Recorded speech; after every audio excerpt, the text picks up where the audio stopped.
Israel के Iran की राजधानी तेहरान पर किए गए हमले की ब्रीफिंग के दौरान ऐसा क्या समाचार नेतन्याहू को मिला कि नेतन्याहू भी सख्ते में आ गए और एक बार फिर उन्हें ये निर्णय लेना पड़ा कि फिर से पलटवार करने की आवश्यकता है।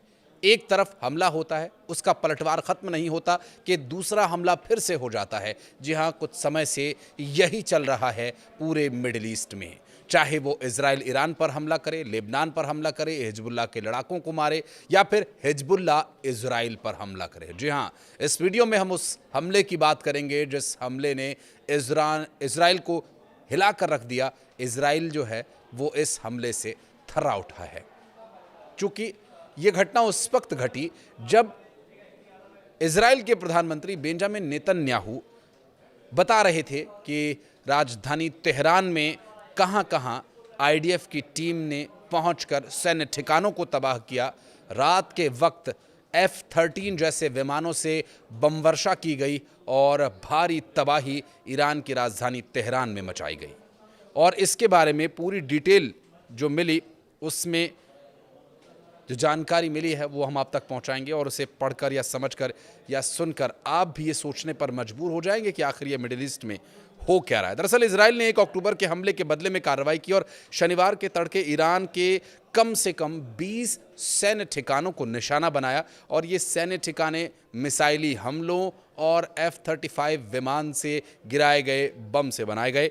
और उन एरियाज़ की हम बात करेंगे। दरअसल 4 घंटे बाद से ही इजराइल में युद्ध के सायरन बजने लगे थे और हिजबुल्लाह ने इजराइल की बीट शान वैली, मालेह, गिलबोआ, बीट शियान, यार्डेना, नेवेह और श्लाफिम, रेशाफिम और सिडेह, नचुम, माउज हैम, बीट अल्फा और हेस्टबित्सा, बीट योसेफ और मोलेटेट, हमीदिया, मेसी लॉर्ड जैसी जगहों पर हमले किए। और आखिरकार बेंजामिन नेतन्याहू ने ईरान के बदले की स्क्रिप्ट लिख डाली और यहाँ शुक्रवार से हमले की जो इबारत लिखी जा रही थी, शनिवार की सुबह करीब 200 मिसाइली अटैक के बदले वाला ये दिन था। और 4 बजे के आसपास राजधानी तेहरान के पास कम से कम 5 बम धमाकों की आवाज़ को सुना गया और सोशल मीडिया पर भी अटैक को लेकर जानकारी दी गई थी। इजरायली रक्षा बलों के प्रवक्ता ने शनिवार को यह बताया कि ये हमले बेहद सटीक रहे और लगभग 1 महीने बाद ये हमला हुआ है।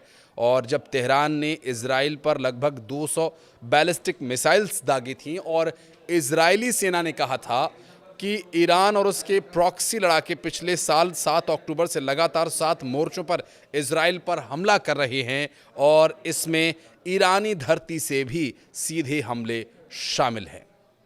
अब इस हमले के बाद जो इजराइल ने प्लान किया था, इजराइल ने उसे एग्जीक्यूट किया और इजराइल के इस एग्जीक्यूशन की वजह से जो तबाही मची, उस दर्द से ईरान बचने की कोशिश कर रहा था, निकलने की कोशिश कर रहा था। लेकिन उसके पीछे हिजबुल्लाह ने जो किया वो सुनकर आप भी हैरान रह जाएंगे। दरअसल हिजबुल्लाह ने भी यहाँ ड्रोन उतारकर इजराइल पर ताबड़तोड़ हमले किए। दरअसल जानकारी जो मिली उसमें बताया गया कि आईडीएफ ने यह बताया था कि कुछ समय पहले लेबनान से इजराइल के हवाई क्षेत्र में एक संदिग्ध ड्रोन को इंटरसेप्ट किया गया। दरअसल किरियत शामोना, मेटुला और तेल हाई सहित उत्तरी सीमा के पास शहरों और कस्बों में रॉकेट अटैक के सायरन को एक्टिव कर दिया गया और इस घटना में किसी के घायल होने या किसी के नुकसान की कोई खबर नहीं थी। और हिजबुल्लाह हमले में इजराइल के उत्तरी शहर बीट शान वैली, मालेह, गिलबोआ, बीट शियान, यार्डेन, नेवेह और श्लेफिम और माओज हेम, बीट अल्फा जैसे शहरों पर हमला किया गया और आसमानी जो मिसाइलें थीं वो इस पूरे एरिया को कवर किए हुए थीं और Israel real time rocket alert ने अलर्ट जारी कर दिया और सायरन बजने लगे। दरअसल इससे पहले जो इजराइल ने हमला किया था प्रधानमंत्री बेंजामिन नेतन्याहू उस वक्त इस बारे में पूरी जानकारी ब्रीफिंग के माध्यम से दे रहे थे। ईरान के सभी लोगों को ये सूचित किया जाता है कि इस्लामी गणराज्य ईरान को चेतावनी के बावजूद आपराधिक और गैर कानूनी ज़ायोनी शासन इजराइल ने हम पर अटैक किया। ये जानकारी ईरान की वायुसेना ने जारी की और उस वक्त उन्होंने बताया कि रक्षा प्रणालियों को सफलतापूर्वक रोका गया और मुकाबला किया गया, जिसके परिणामस्वरूप कुछ स्थानों पर सीमित क्षति ज़रूर हुई है और इस घटना की गंभीरता की फिलहाल जांच की जा रही है। जब ये जानकारी ईरान की वायुसेना की तरफ से दी गई, उसके कुछ देर बाद ही बेंजामिन नेतन्याहू अपने देश के लोगों को संबोधित कर रहे थे और दुनिया को बता रहे थे कि उन्होंने कितना बड़ा काम किया है और इस अटैक से कितना नुकसान पहुंचा है। उसके बाद इजराइल के ईरान पर हमले के बीच बड़ी खबर यह आई कि हिजबुल्लाह ने उत्तरी इजराइल के कई इलाकों में सुबह लगभग 9:32 पर एक साथ कई रॉकेट्स दाग दिए।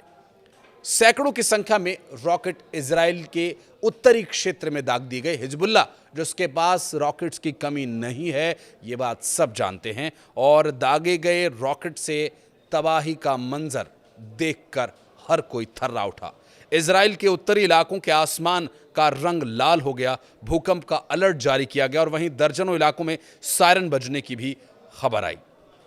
ईरान की एक न्यूज़ एजेंसी ने यह भी बताया कि इजराइल को सैन्य कार्रवाई के लिए तैयार रहने के लिए कहा गया है और ईरान की ओर से यह भी कहा गया कि इसमें कोई शक नहीं कि इजराइल को बराबर की कार्रवाई का सामना करना पड़ेगा। और इस पर आईडीएफ के प्रवक्ता रियर एडमिरल डैनियल हगारी ने एक बयान में चेतावनी दी है कि अगर ईरान इसे और आगे बढ़ाने की कोशिश करता है तो ये उसकी सबसे बड़ी भूल साबित होगी।